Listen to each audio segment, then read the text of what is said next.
You know what's strange?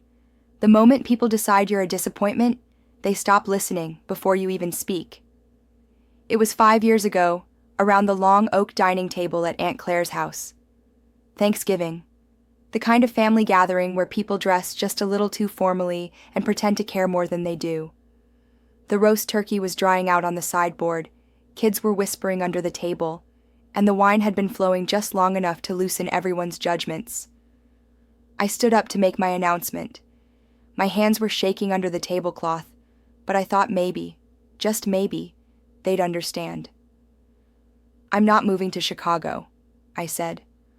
All eyes turned. Some forks clinked against plates. Some didn't even stop chewing.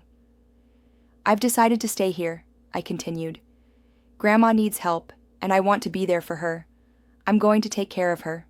Full time. Max, my older brother, snorted. Loudly. He didn't even try to cover it. Max said, "You're really giving up your career to be a caretaker?" I tried to smile, but it didn't quite land. It's not giving up. It's choosing differently. Cousin Julia, in her tailored blazer and always perfect hair, rolled her eyes so hard I thought they'd get stuck. Julia said, "It's your life to waste, I guess." My father didn't say anything. He just kept cutting his food. Slowly, precisely. Like if he ignored it long enough, I'd take it back. And Aunt Claire? She offered a tight hostess smile. Aunt Claire said, "That's very noble of you, dear, but don't lose yourself in the process."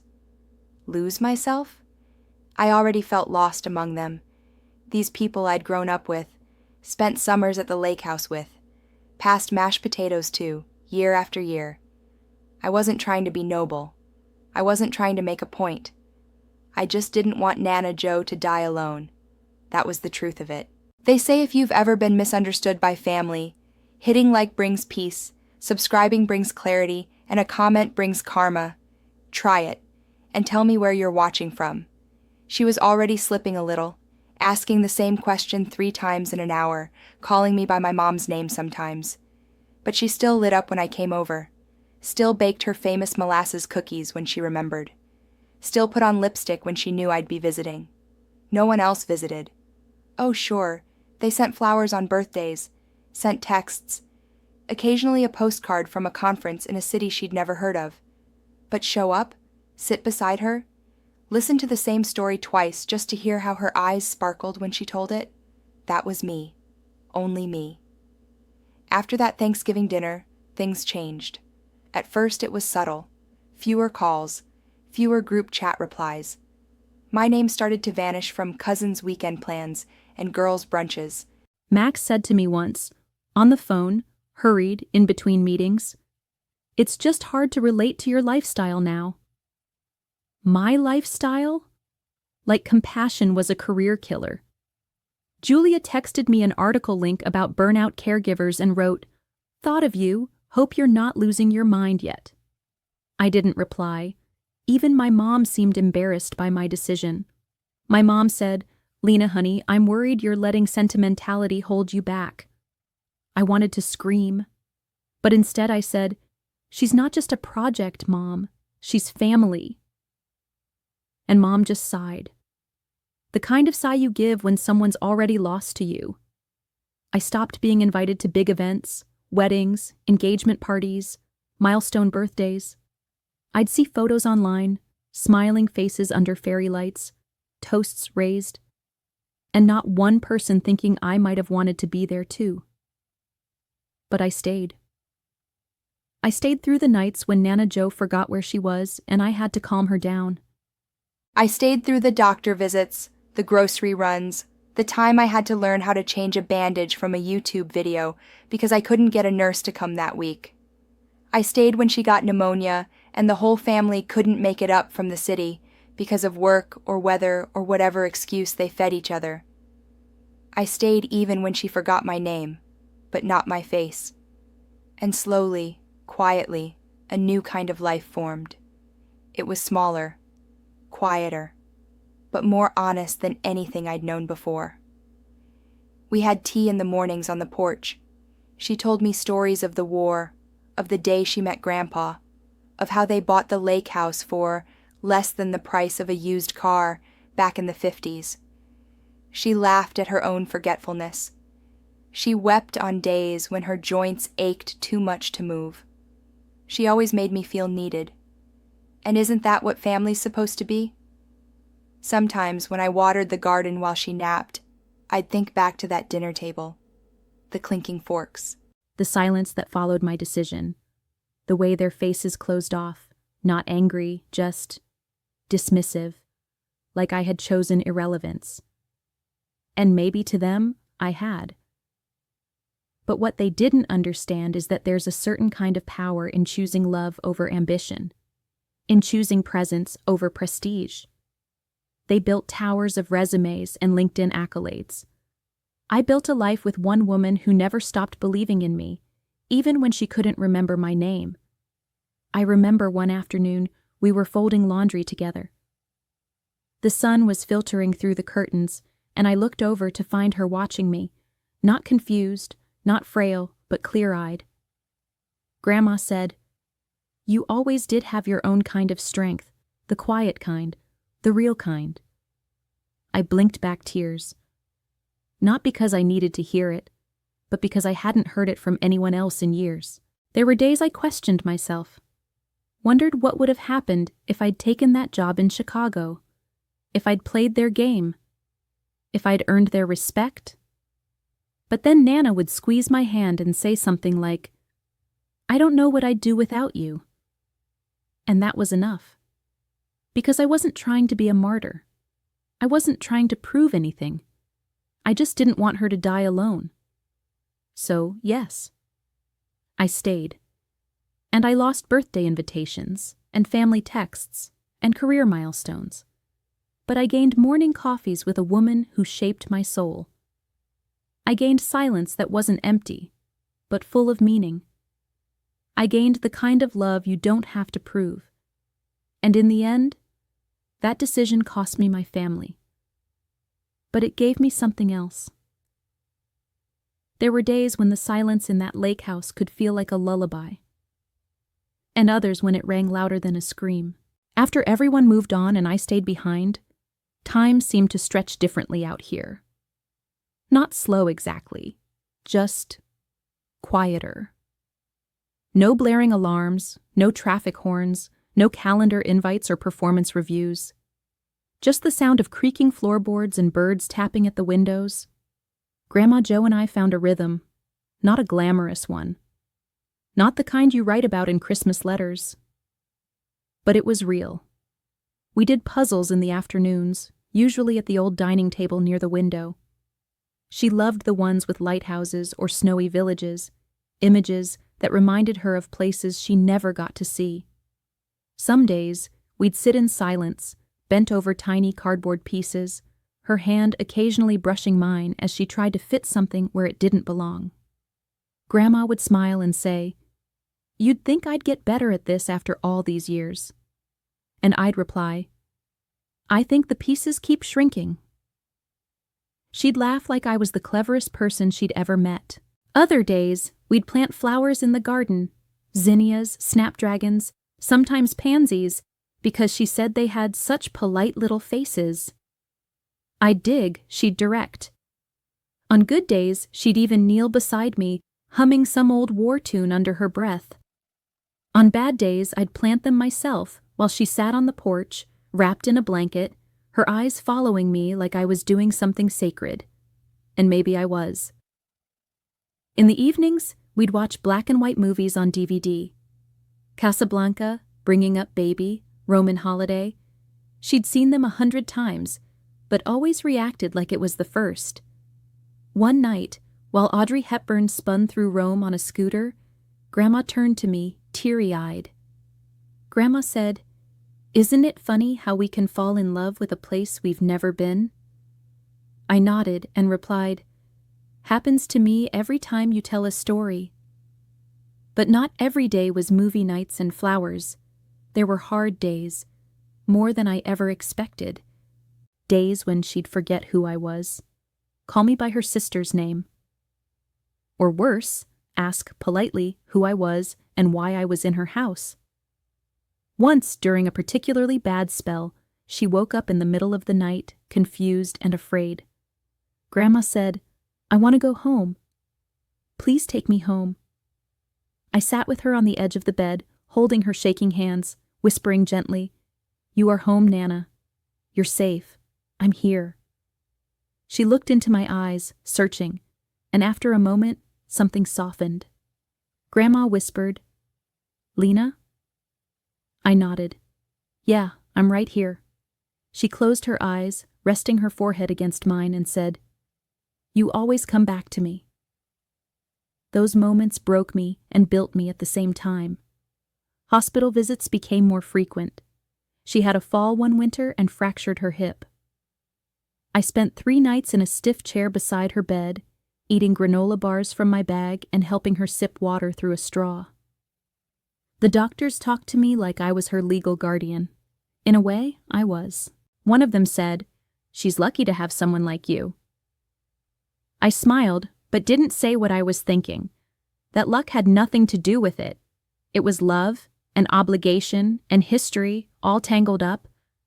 Sometimes I resented it. The exhaustion, the isolation, the friends I lost touch with. The version of me I might have been. But then she'd call me her angel, or hum while I brushed her hair, and that bitterness would melt into something else. Something tender. Something irreplaceable. One snowy evening, the power flickered out. A storm had rolled in off the lake, sudden and sharp, and we lit candles and bundled under a heap of quilts. We sat in the living room, fire crackling, shadows dancing along the walls. Grandma looked out the frosted window and said, "They think I've lost everything." I turned toward her, unsure what she meant. Grandma said, "Your uncles, your cousins, even your mom. They think just because I don't drive anymore, or because I can't remember what day it is, that I'm finished." I said softly, "You're not." She gave a small, wry smile. Grandma said, "Of course I'm not. I've forgotten some things, yes, but I remember what matters. And I've kept what matters too. They just never thought to ask." There was a long pause before she added, "They never really knew me." Not the real me? I wanted to ask what she meant, but I didn't want to press. She closed her eyes, and I thought she'd drifted off, until she reached for my hand. Grandma said, "One day soon, you'll understand. And when you do, I want you to remember this. You earned it. All of it." Earned what? I didn't know then. But a few weeks later, I found an old tin box hidden behind some cookbooks in the kitchen pantry.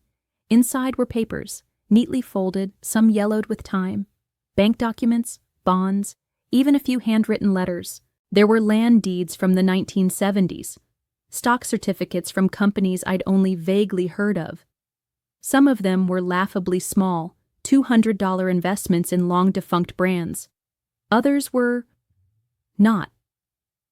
There was also a sealed envelope with my name on it. I didn't open it. Not yet. It felt sacred, somehow. I tucked everything back inside and returned it to its hiding place. I wasn't ready to know more. I just knew it meant something. After that, I started noticing little signs.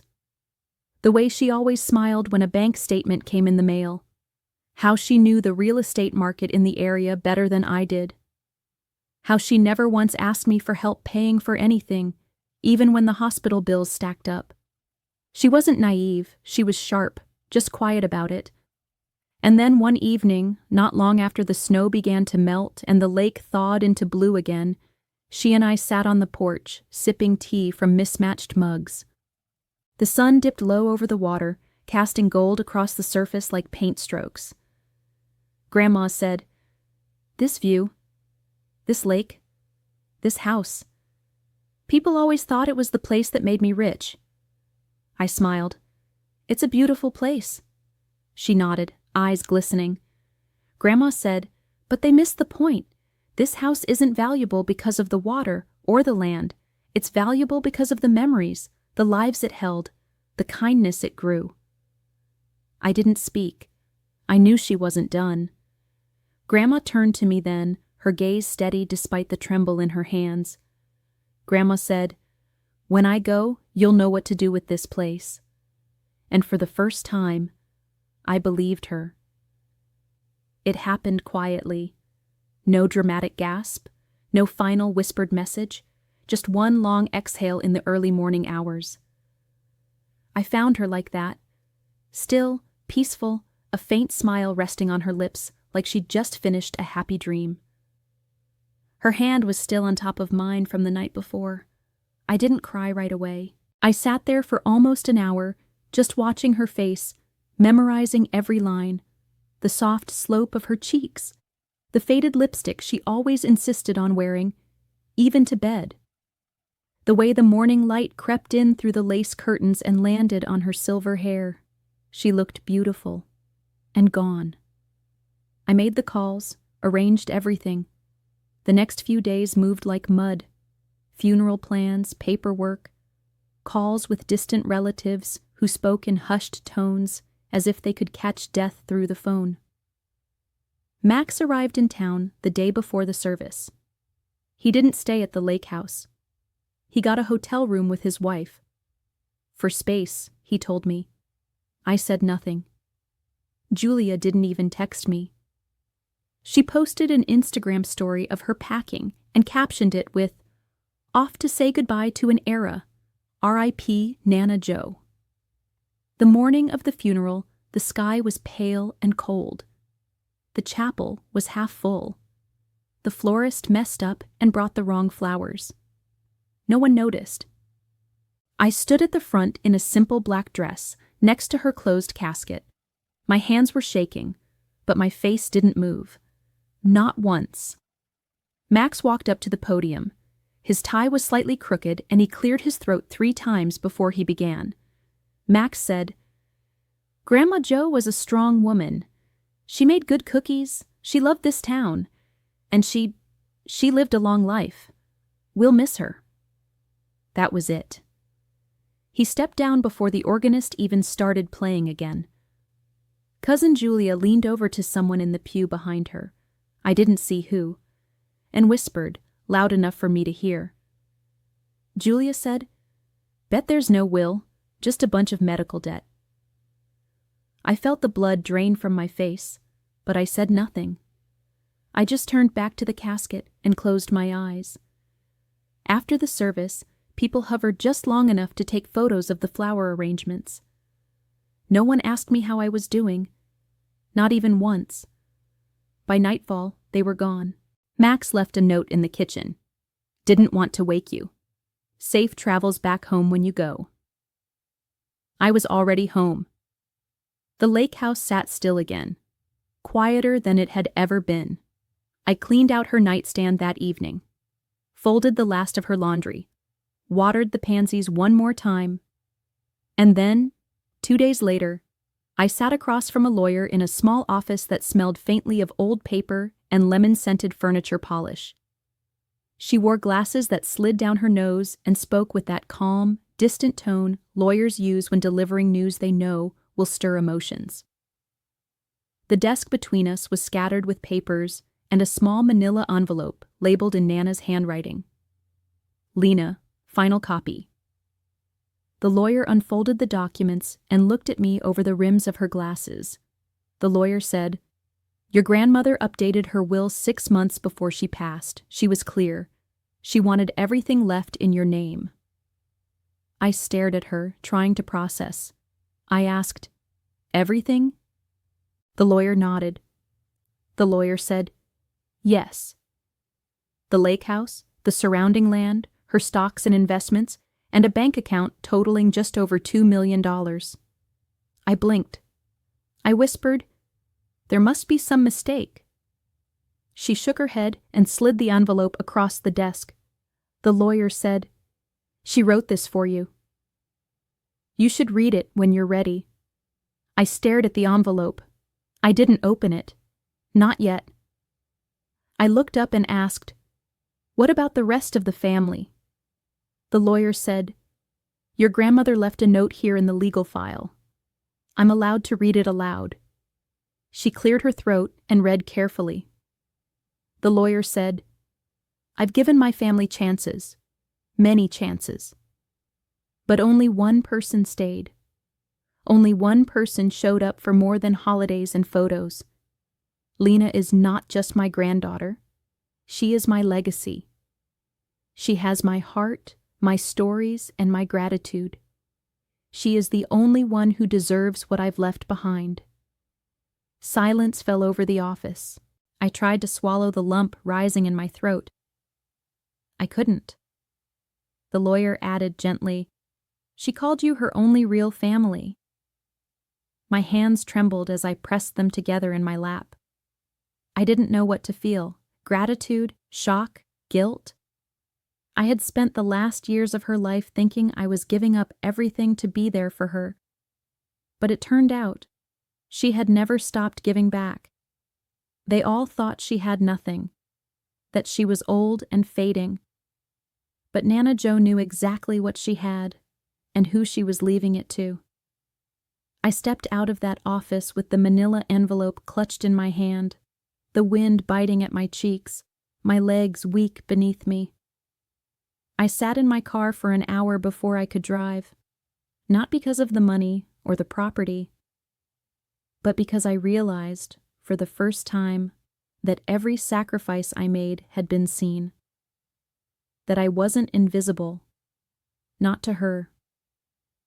And maybe that was the only recognition I ever really needed.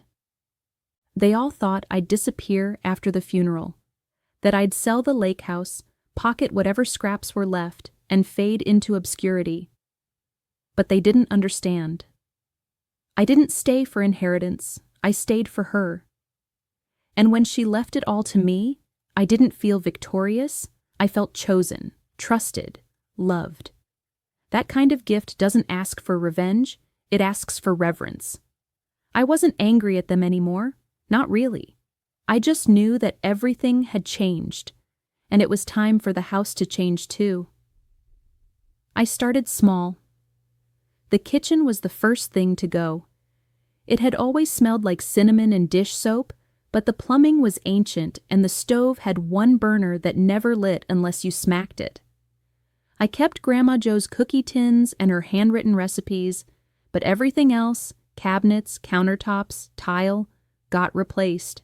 The new kitchen had deep green cabinets, brass fixtures, and a farmhouse sink wide enough to bathe a puppy in.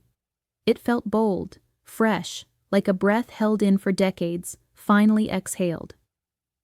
Then came the deck. Grandma always talked about adding a wraparound one where she could sit in the morning sun with her coffee and move to the shade by afternoon. She never had the money or the energy. I did. And when it was done, warm stained wood, wide enough for chairs, benches, planters, I stood on it barefoot one dusk, watching the light shimmer across the lake. And I said out loud, "I did it, Nana, just like you imagined." The garden stayed mostly the same. I planted more zinnias, added lavender and bee balm, but I kept the stepping stones crooked, just the way she laid them. It took months, contractors, permits, late nights with blueprints and budgeting, but it came together. One day, as I sat with a cup of tea in what used to be the old laundry porch, now transformed into a reading nook, I had a thought. It came suddenly, clearly, like it had been waiting to land. What if this place didn't just hold memories? What if it created them? That night, I opened my laptop and wrote a post. A space for quiet minds and brave hearts. The watershed retreat is coming soon. A creative sanctuary on a private lake. Writing, solitude, restoration, limited spots available. I didn't expect much. I had no following, no clout, just an idea and a photograph of the house at sunset. But something in it caught fire. An indie poet I followed reshared it, then a lifestyle blogger, then a wellness coach with a huge audience wrote. The influencer posted, "This is the kind of place we dream about but never find. Booked my spot already. Who's joining me? Within 72 hours, every single spot for the first session was full. By the end of the month, we had a waitlist stretching into the following year. I walked around the house in shock, phone buzzing every 5 minutes with PayPal notifications, emails, and DMs. I whispered to myself, "Is this really happening?" And somehow, it was. People came from everywhere. A woman from Oregon brought 3 unfinished novels. A father of 2 came for silence after a divorce. A musician came to write lyrics by the lake. They stayed in the guest rooms I'd renovated with Grandma's old quilts, ate breakfast on the deck, took long walks around the pines, journaled in hammocks. I didn't teach, I didn't coach, I just held the space. I stocked the kitchen, made the coffee, left out bowls of fresh fruit and soft jazz playing on a vintage speaker. And every single person who came said some version of retreat guest said, "There's something about this house. It feels like it's always been waiting for me." I knew exactly what they meant. The house had always had a heartbeat. It just needed someone to listen. I kept her photo on the mantel. Grandma Jo, age 27, in her garden gloves, grinning into the sun. People often asked who she was. I'd just smile and say, "The woman who made this all possible." One evening, after a full retreat group had checked out and the house was finally quiet again, I sat on the deck alone with a glass of wine and watched the stars appear. I felt something I hadn't in years. Peace. Not the kind that comes after a storm, but the kind that's earned. I wasn't rich in the way my cousins bragged about on LinkedIn, but I had everything I needed, and more than I ever thought possible. Then one afternoon, as I was going through the mail, I found an envelope buried under a stack of retreat inquiries and water bills. It was addressed in embossed script with a gold foil seal on the back. I opened it and read, "You're invited to the Mitchell family reunion, hosted at Watershed Retreat, Lakeshore County. Come reconnect, laugh, and celebrate what matters most." I read it twice, then I laughed, out loud, alone in my kitchen. They didn't know. They had no idea. They'd booked my home, my business, my world. I set the invitation down on the counter, heart pounding, not in anger, but in a strange, poetic awe. I whispered, "Well, this should be interesting." They arrived in waves, SUVs with rental plates, shiny sunglasses, luggage that matched. It was surreal, standing at the kitchen window, watching them unload in my driveway like they were the guests of some luxury resort. I suppose in their minds they hadn't seen me in almost 2 years, not one call since Grandma's funeral, not one check-in, not even a birthday text. Now here they were, clutching tote bags, sipping iced lattes, posing for pictures with the lake glittering behind them. Julia was the first to post naturally. She stood by the dock, hair perfect, dress cinched at the waist, angling her phone just right for that golden hour glow. Julia said aloud as she tapped on her phone, "Manifesting a rich retreat life. Waterfront goals." She had no idea she was manifesting in my front yard. Max was with his wife, Melissa. He walked slowly, taking it all in. Max said, "I heard this place is owned by some big-shot investor. Think they'll let us take a boat out later?" Melissa nodded. Melissa said, "Totally." It's like Pinterest exploded out here. I stepped back from the window and let the curtain fall. I wasn't nervous, not exactly, but my heart was beating harder than it had in a long time. This wasn't revenge. This wasn't a trap. They'd booked the venue through the retreat's public site. The reunion committee handled it all. I hadn't even seen their names on the confirmation, just the group booking under Mitchell Family. But once I saw the invitation, I decided to stay. I wasn't going to hide in town. I wasn't going to retreat from my own home. So I stayed. And I watched. I kept my presence quiet that first day. The retreat manager, Danny, knew everything. She and I had worked together from the beginning. She handled the logistics, the contracts, the guests, even the nosy ones.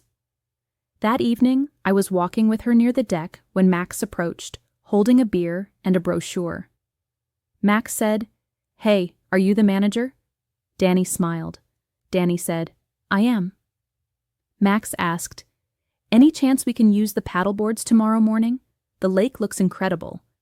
Danny said, "Absolutely." "I'll just need you and the others to sign the liability waiver. It's standard." I stepped forward then, from behind the pergola, carrying a clipboard. I wore jeans, sandals, and a soft linen shirt. Nothing dramatic. But I stood straight, calm, unapologetic. I handed Danny the clipboard and said, "Make sure they sign the waiver before using the dock. Safety first." Danny nodded. "Got it." Max blinked, hard. He stared at me like I was a mirage. Max said, "Wait, Lena?" I gave a small smile. Max stammered, are you working here?" I tilted my head. I said softly, "No, Max. I live here." For a moment, time froze. I could see the math trying to happen behind his eyes. Julia, nearby, dropped her phone just slightly, her lips parting as if she couldn't quite process the image. Max said, I don't understand." I said, "This is my home. It always was. I just changed a few things." Julia narrowed her eyes. Julia said, "Wait, so this is your retreat? You run it?" I looked at her, calm, grounded. I said, "I built it. I live here. And yes, I host retreats. Artists, writers, people who come here to rest, to make something beautiful." Julia laughed. One short, sharp sound. Julia said, "Are you serious right now?" I didn't answer. Max stepped closer, lowering his voice. Max said, "You mean to tell me this whole place belongs to you?" I nodded once. I said, "Grandma left it to me." Everything. There it was, the silence I'd waited years to hear. Not one of dismissal, not one of judgment, but one of stunned, hollow realization. Max tried to recover. Max said, "Lena, we didn't know. I mean, if we had known you were—" I cut him off. I said, "You didn't ask." His mouth opened, then closed. I continued, voice level, kind even. I said, "You were too busy assuming I'd disappeared into nothing, that staying here made me small, weak. But this house gave me a life, a purpose, a legacy." Julia crossed her arms. Julia said, "So what? Now you're some guru in the woods?" I shook my head. I said, "I'm just someone who listened when no one else did." Max looked at Danny, then at me again. Max said, "We didn't mean to offend you. We thought this was a coincidence." I looked out toward the lake. The water glinted like always, calm, eternal. I said, "It's not a coincidence. It's just what happens when you stop underestimating the quiet ones." No one spoke for a long moment. Then Danny broke the silence. Danny said, "If you'd like, I can show you where the guest book is. Or you can keep pretending you're not guests in her house." She smiled politely. The kind of smile that doesn't reach the eyes. Max nodded awkwardly. Max said, "Yeah. Thanks." They walked away slowly. Julia said under her breath, "Unreal." I stood still as they disappeared back into the crowd, into the world they'd always assumed belonged to them. But not anymore. Now they were just visitors. The next morning, brunch was served on the wraparound deck. Sunlight streamed across the long wooden table where they all gathered. Cousins, aunts, uncles, laughing a little too loudly, sipping mimosas like nothing had changed. But it had. Everything had changed. They just didn't know how much yet. I took my time before stepping out. I wasn't trying to make a scene. I wasn't trying to rub anything in. I just wanted the truth to land gently. I wore a soft blue dress, Grandma Jo's favorite color. Her locket rested against my collarbone, catching the light like it had something to say. Danny nodded to me from the doorway, and I took that as my cue. I walked to the end of the table and placed a folded napkin beside Max's plate. They all looked up, forks pausing mid-bite. The room shifted. Julia sat back in her chair, arms crossed, face tight. Max said, "Hey, Lena." "Sit?" I nodded and sat at the end, where the light hit the table just right. I didn't wait for silence. I just began. I said, "I know most of you were surprised to see me yesterday. I'm not here to cause tension. But since you're all gathered in my home, I thought it was time to be honest." The table went still. I continued. This house was left to me by Grandma Jo, along with everything else, the land, the retreat, the funds that made it all possible. No one spoke, but forks slowly lowered. Glasses paused. I said, "She updated her will 6 months before she passed, not because I asked her to, not out of pity, but because I was there, that's all." Julia scoffed, loudly. Julia said, "So now you're just..." "What? Rich and righteous?" I met her eyes. I said, "No. I'm just not ashamed of what I chose." She blinked. Julia said, "You think staying here makes you some kind of saint? You gave up your whole life." I shook my head. I said, "No. I built a life. One that meant something. One that didn't require proving myself through LinkedIn titles or bonus checks. I took care of the woman who raised us all. I listened. I showed up. That's it." Someone down the table, Cousin Eric, muttered under his breath, "There's no need to act superior." I turned to him. I said, "I'm not. I'm just telling the truth. You're sitting on a deck she dreamed about for 20 years. You're drinking coffee brewed in a kitchen she paid for. And none of you noticed the house had changed because you never bothered to come back." Another cousin, Maria, said softly, "We didn't know how bad it got. No one told us." I said, "She didn't want pity.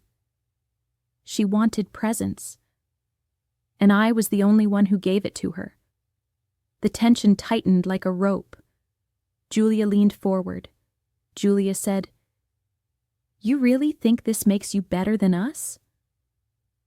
I stared at her for a long moment. Then I said, "No.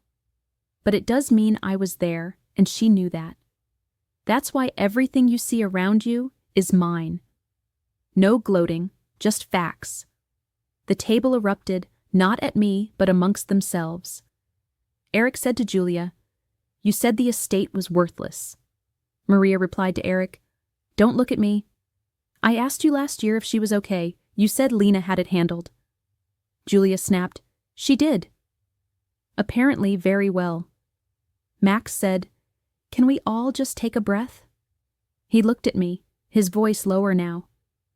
Max said, "Lena, I didn't realize it meant that much to her. I thought you were being dramatic, staying here out of guilt." I shook my head. I said, "It wasn't guilt. It was love. It was family." He nodded slowly, the weight of it finally settling. Max said, "I'm sorry." I looked at him. For the first time in years, he sounded like my brother again. I said, "It was never about the money." He opened his mouth like he wanted to say more, but didn't. Some relatives stood awkwardly and drifted toward the garden, pretending to admire the flowers. Others kept eating in stiff silence. A few glanced at me like I was a stranger, but I didn't feel like one.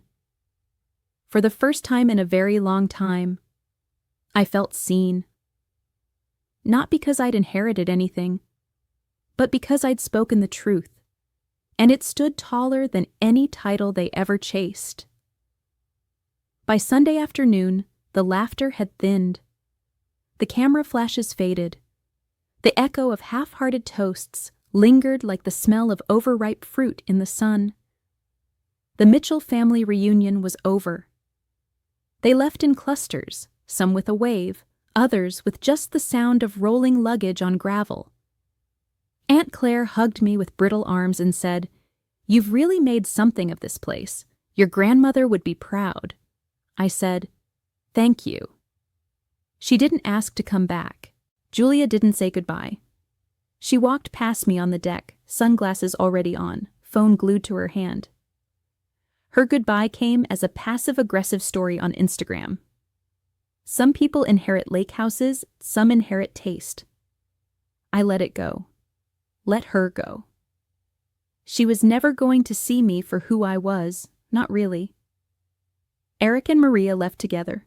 They at least had the decency to offer a soft, "Thanks for everything," before ducking into their rental car. Max lingered. He stood by the dock for a while, watching the water with his arms crossed, like he might say something meaningful. But he didn't. Instead, he gave me a tired half-smile and said, "Nice place, Lena."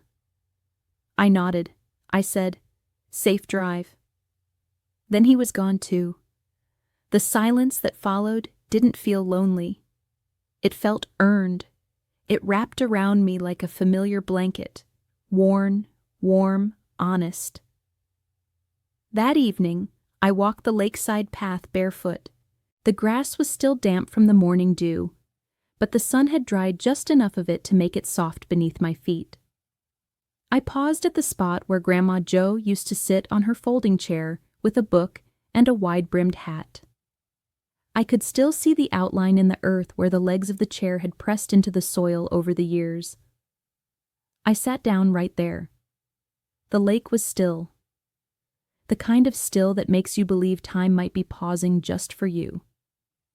I closed my eyes and heard her voice. Grandma had once told me, "People will tell you you're wasting your time, right up until it's too late to join you." She was right. They had spent years building lives that looked good in photos. I had spent years building a life that felt good in silence. And now, as they returned to their condos and careers, I remained in the place she and I had kept breathing, even when no one else cared if it was still alive. I didn't gloat. I didn't plan to change my number or make declarations of cutting people off, but I didn't chase them either. 2 weeks later, an email arrived. The subject line read, "From Max, just wanted to say hi." I opened it. "Hey Lena, I've been thinking a lot about everything, about Grandma, about you." I didn't get it before. I thought you were giving up, but now I see it differently. If you ever want to catch up, let me know. I'd love to bring the kids. They'd love the lake. Max. I stared at the message for a while, then I typed, "Hi Max, thanks for reaching out. I hope you and the kids are well, maybe sometime. Warmly, Lena." That was enough. I didn't need him to grovel. I didn't need apologies wrapped in nostalgia.